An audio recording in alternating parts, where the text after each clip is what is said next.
C'est dans ce paysage post-volcanique, balayé et fouetté par les vents, que nous abordons l'une des plus belles vitrines du monde. Dès les premiers pas foulés sur cet univers minéral hors du commun, nous sommes sidérés, émerveillés, enchantés par la découverte de cette formation géologique qui se répète à perte de vue.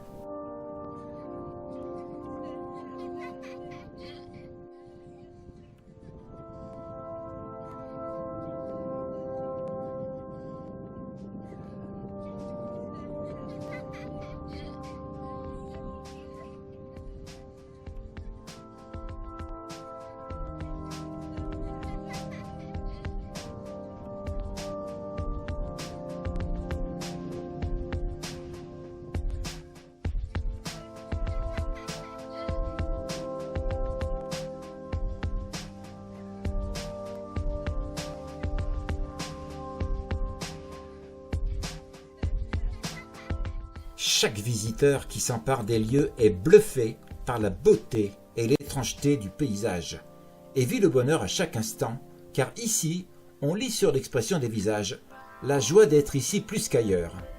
On jalonne les marches des géants d'un sens, de l'autre, d'en haut ou d'en bas, on se prend en photo.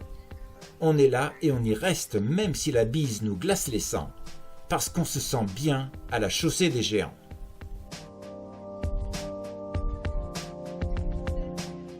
Le bonheur que l'on ressent durant ces précieux instants resteront dans nos souvenirs encore pour longtemps.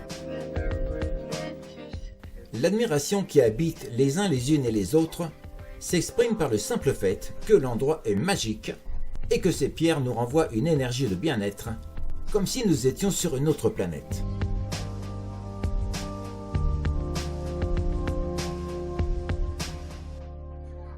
La chaussée des géants est une formation basaltique issue d'une puissante résurgence volcanique qui s'est exercée à l'extrémité septentrionale du plateau d'Antrim.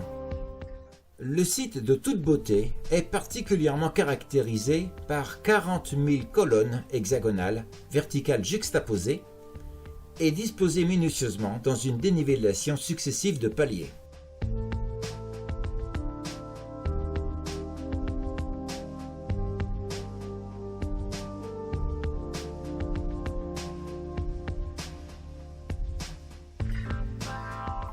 L'ensemble des roches en totalité a été érodé sous l'action de la mer et des éléments.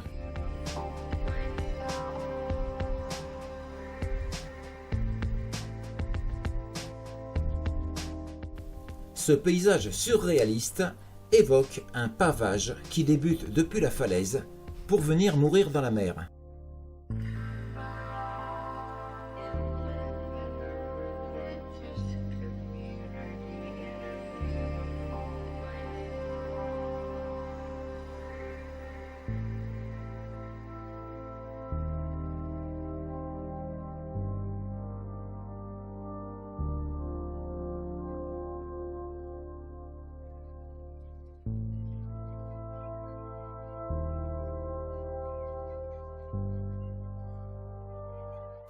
L'origine de ces coulées de lave basaltique, datant de 50 à 60 millions d'années, remonte à l'époque du Cénozoïque, qui est la plus ancienne période géologique sur l'échelle des temps de l'époque paléologène et qui elle-même succédait à la période du Crétacé.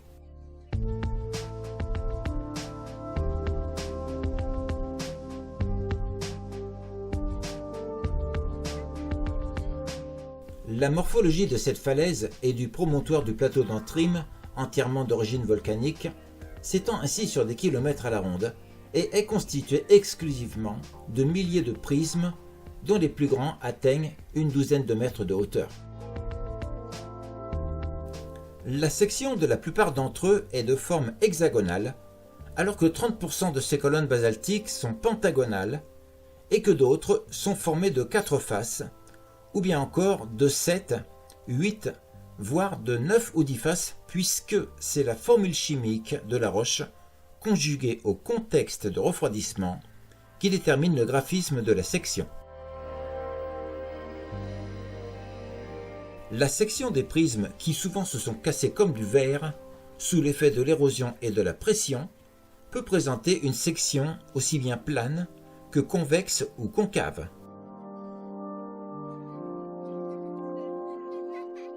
C'est ainsi que plusieurs territoires irlandais sont de vastes plateaux volcaniques irréguliers, constitués d'épais dépôts de roches basaltiques. Ces vastes dépôts basaltiques proviennent de panaches mantéliques qui forment ce qui s'appelle des provinces magmatiques, de la même façon que s'est formée il y a très longtemps la Sibérie, mais sur des étendues beaucoup plus grandes.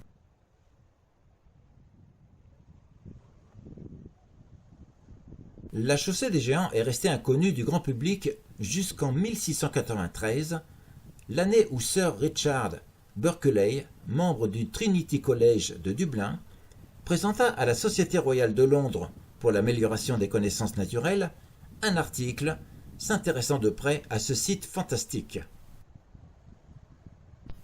Et 50 ans plus tard, la réputation du site est devenue internationale grâce à une artiste irlandaise qui a peint des aquarelles, lesquelles ont été dupliquées et diffusées sous forme de gravures par la Société royale de Dublin cette fois, et à partir de 1743. Ce lieu féerique est maintenant inscrit sur la liste du patrimoine mondial de l'UNESCO depuis 1986.